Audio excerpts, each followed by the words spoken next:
넥스트 제너레이션이라는 말은 다음 세대요, 또 우리의 희망이고 미래입니다. 가정과 교회와 국가에 이 넥스트 제너레이션이 있어야 희망이 생기고 미래가 보이게 됩니다. 지금 많은 한국 교회와 이민교회는 이 넥스트 제너레이션을 잃어버리고 있습니다. 주일학교가 없는 교회가 점점 많아지고 있습니다. 또 중고등학생들이 교회에 별로 찾아볼 수가 없을 만큼 적어집니다. 청년들이 교회를 떠납니다. 앞으로 한 20, 30년 지나면 한국교회와 이민교회에 심각한 위기가 닥쳐올 것이라고 생각을 합니다.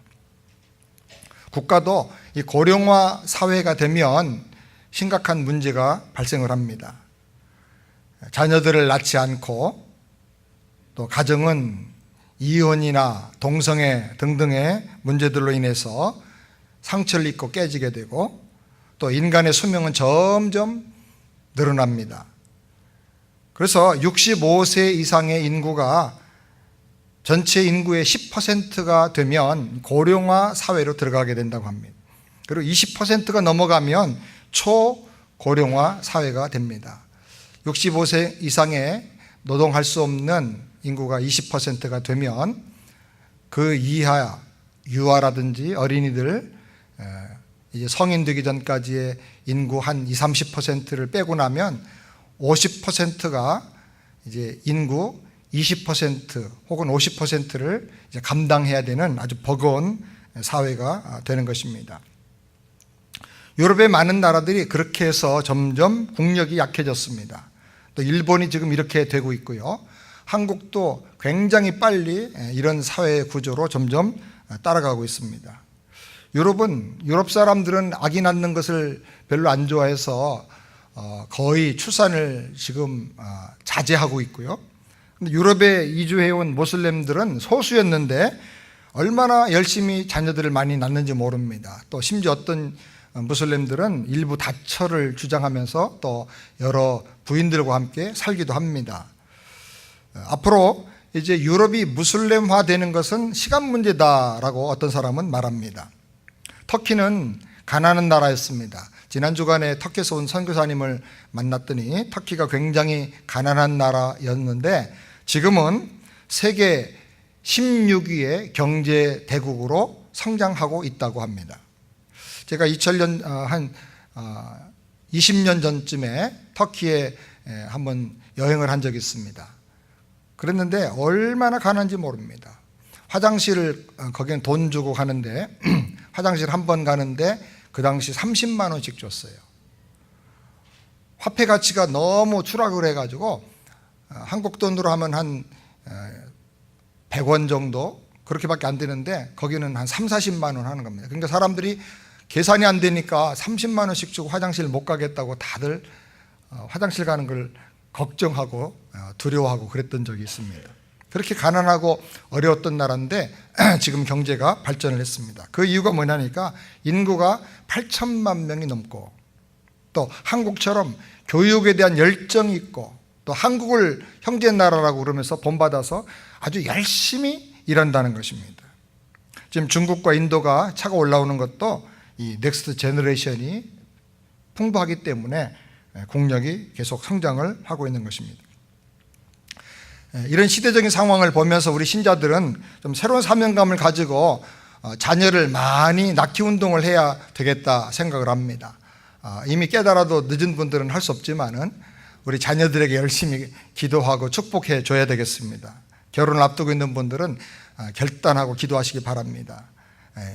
야곱처럼 12명은 안 될지라도 생육하고 번성하는 사명을 좀 나도 감당할 수 있도록 하나님께서 물질도 주시고 환경도 주시도록 여러분 기도하면 좋겠습니다. 많이 낳아서 잘 믿음으로 교육해서 다음 세대를 영적으로 이끌고 갈 수 있는 그런 리더들을 우리가 키워내야 될 줄을 믿습니다. 교회는 넥스트 제너레이션을 잘 준비하는 교회가 되어야 합니다.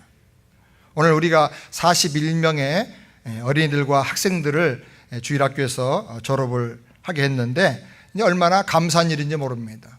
어떤 교회들은 어린이가 전혀 없는 교회도 있습니다. 우리는 이 어린이와 유스그룹과 젊은이들을 많이 키워내는 그런 교회가 되어야 할 줄을 믿습니다. 여러분 아멘입니까? 여호수아는 넥스트 제너레이션의 상징적인 인물입니다. 출애굽한 모세 시대는 이제 다 가게 되었고 이제 여호수아 시대가 왔습니다. 여호수아가 인도할 사람들은 출애굽한 이후에 광야에서 태어난 이 넥스트 제너레이션들이었습니다.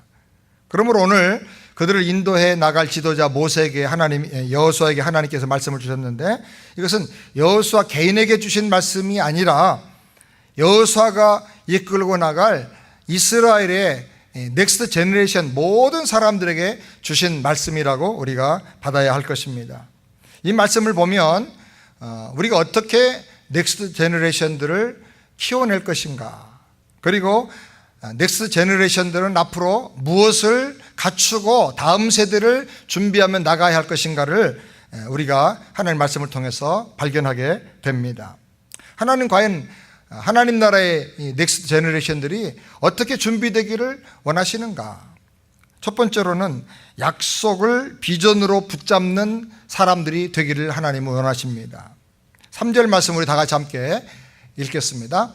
내가 모세에게 말한 바와 같이 물은 너희 발바닥으로 밟는 것을 내가 다 너에게 주었느니. 하나님께서 말씀하기를 너희가 발바닥으로 밟는 것을 다 너에게 주었다. 그러므로 이제 이 약속을 믿는다면 적극적으로 큰 꿈과 비전을 가지고 야망을 가지고 넓은 곳으로 가면, 더 많이 가면 발바닥으로 밟는 것을 다 주겠다는 것입니다. 믿음의 그릇에 따라서, 그 비전의 그릇에 따라서 이제 하나님이 주시겠다는 거예요. 그렇기 때문에 크고 넓고 위대한 비전을 가져야 하는 것입니다. 어떤 사람이 거북이를 관찰하다가 아주 중요한 사실을 발견했다고 합니다. 거북이는 목을 움츠리고 있는 순간에는 절대로 앞으로 나가지 않는다는 것입니다. 목만 움츠리는 게 아니라 팔과 다리도 다 움츠러들기 때문에 앞으로 못 나간다는 겁니다.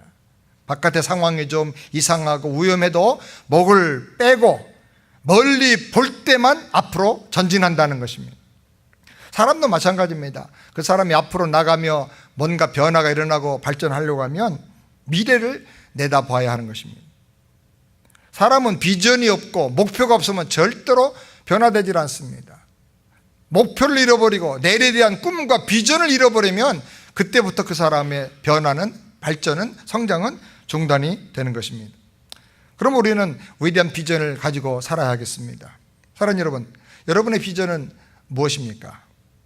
혹시 흔히 말하는 아메리칸 드림이 여러분의 비전입니까? 미국에 지금 수백만 명의 교민들이 와서 살고 있고 유학생들이 살고 있습니다. 그런데 나는 내 비전과 꿈을 다 이루었다, 나는 정말 행복하다라고 말한 사람이 과연 몇 명이나 있겠습니까?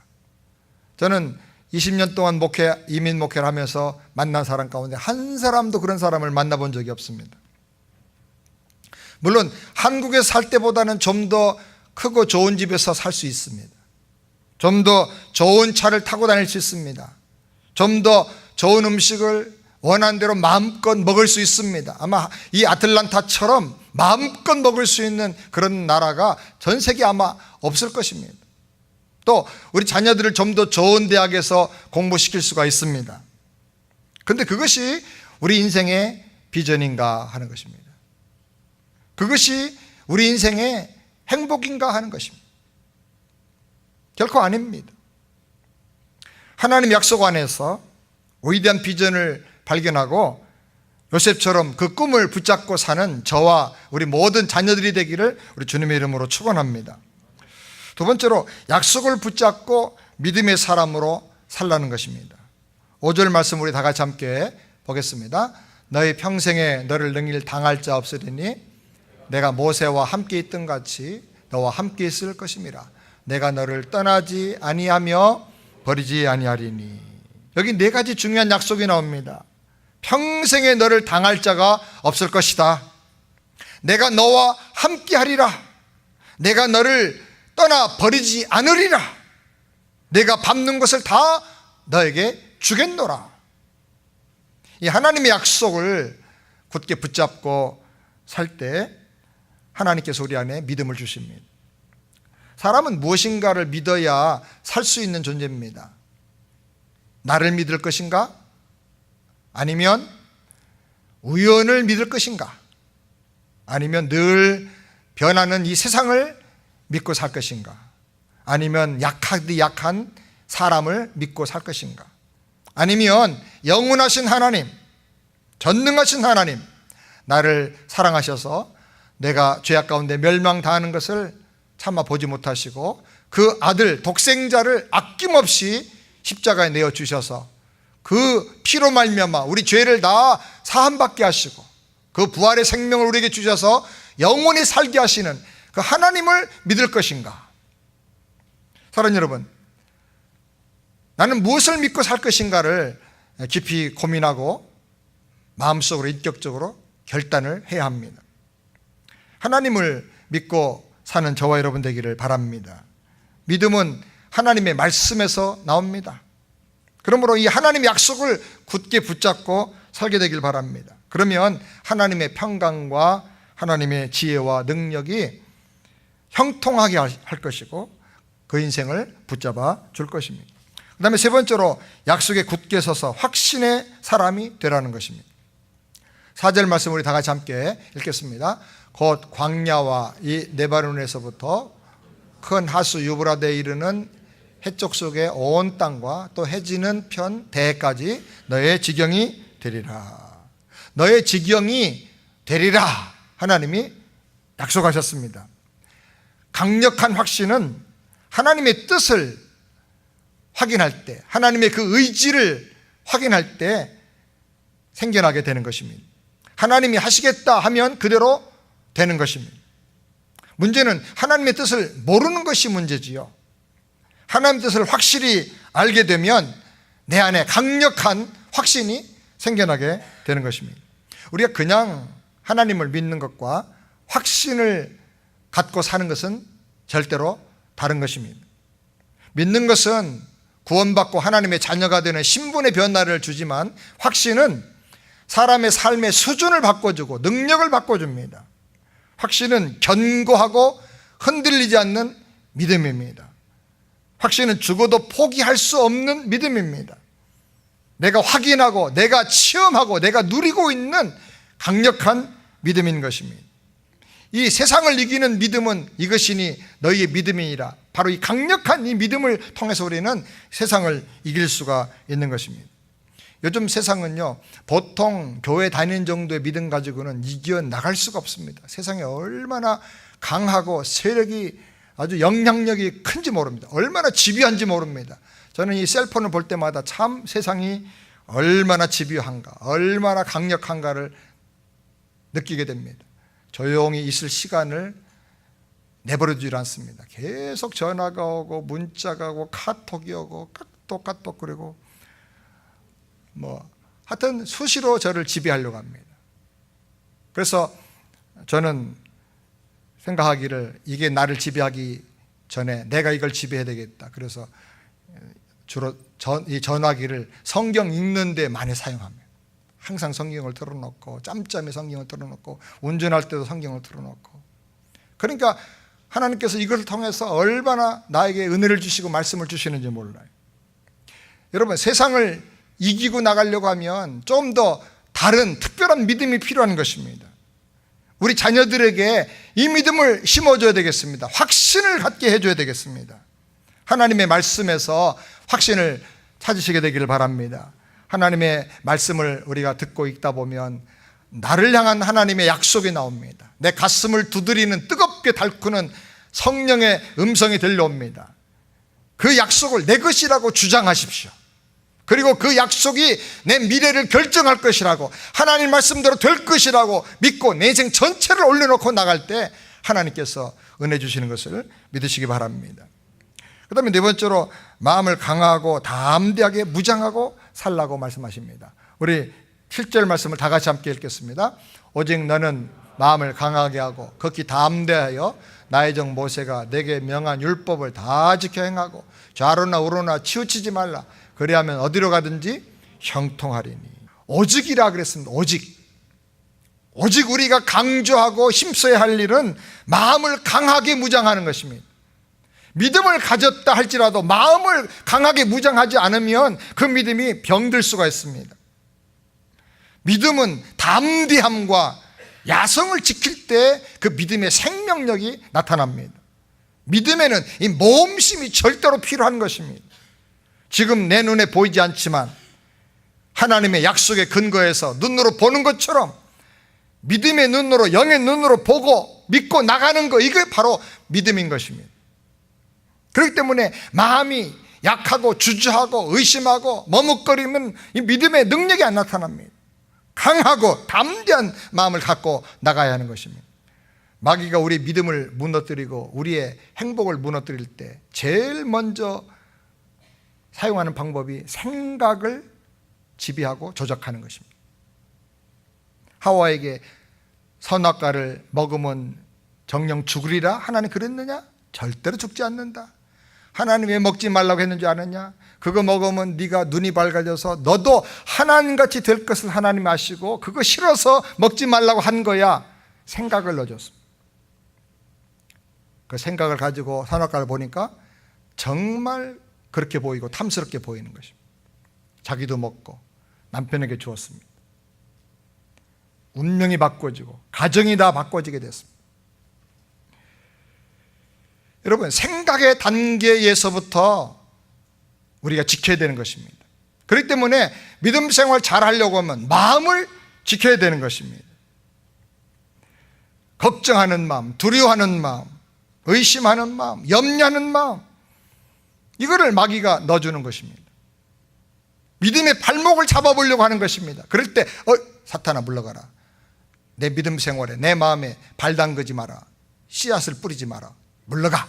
그럼 물리쳐야 됩니다. 이게 내 생각인 줄 알고 이게 저절로 자연스럽게 오는 생각인 줄 알고 그대로 허용을 하면 결국 그 마귀의 부정적인 생각, 악한 생각, 약한 생각에 지배를 받아버리는 것입니다. 그래서 걱정하다가 좀 더 가서 염려하다가 그 다음에 낙심하고 절망하고 나중에는 우울증에 빠져버리고 못 살겠다고 자살하고 이 생각을 지키지 못하기 때문에 그런 것입니다. 강하고 담대하기를 우리 주님 이름으로 축원합니다. 우리 이민 1세들은 한국에서도 많은 연단을 받고 또 이민 오면서 많은 연단과 기도 속에서 오늘 이렇게 자리를 잡으셨습니다.